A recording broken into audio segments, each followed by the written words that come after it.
Hello football প্রেমীরা, চলে আসলো আর্জেন্টিনার বিশ্বকাপ স্কোয়াড 2026 ফিফা বিশ্বকাপ। যুক্তরাষ্ট্র, মেক্সিকো, কানাডায় আর্জেন্টিনা এইবার যে বিশ্বকাপ স্কোয়াড ঘোষণা করলো সেটা নিয়ে আমরা অ্যানালাইসিস করব যে এখানে কেমন হলো বিশ্বকাপ স্কোয়াড।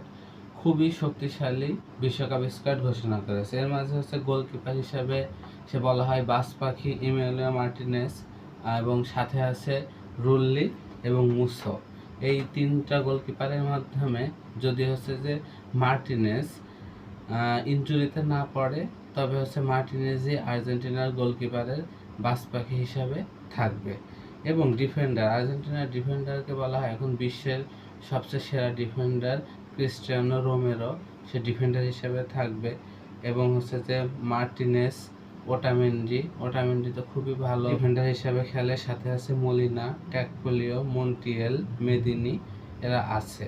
এবং একটা ফুটবল খেলায় যেটা থাকে যে মিডফিল্ড সবচেয়ে গুরুত্বপূর্ণ, যেটা মিডফিল্ড ভালো না থাকলে অ্যাটাকিংও ভালো হয় না এবং ডিফেন্ডও ভালো হয় না। সেই মিডফিল্ডে এবার সব থেকে ভালো আছে, যেমন আগেও খেলেছে যারা বিশ্বকাপ জয়ী Mac Allister, Enzo Fernandez, Lo Celso, এইবার হতে পারে তুরুপের তাস, খুবই ভালো খেলতে পারে। সাথে আছে বার্কো, আর আছে তো মেসির বডিগার্ড হিসেবে খ্যাত ডিপল।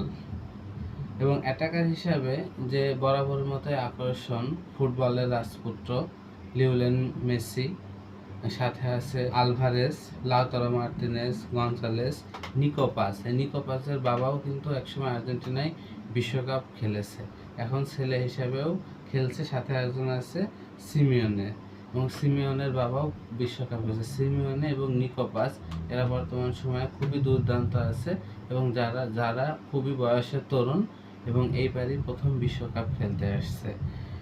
এই বিশ্বকাপ স্কোয়াডটা আর্জেন্টিনার বর্তমান সময়ে সব থেকে শক্তিশালী আউটলাইনের মাঝে একটা আছে।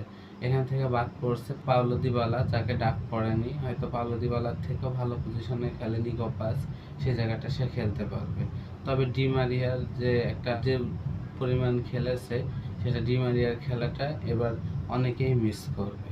তা আমার প্রেডিকশন হচ্ছে যে আর্জেন্টিনা যে বিশ্বকাপ স্কোয়াড ঘোষণা করেছে, যদি পরিকল্পনা অনুসারে যদি খেলতে পারে, তবে এইবারও আর্জেন্টিনা আশা করছি বিশ্বকাপের নতুন চ্যাম্পিয়ন হবে।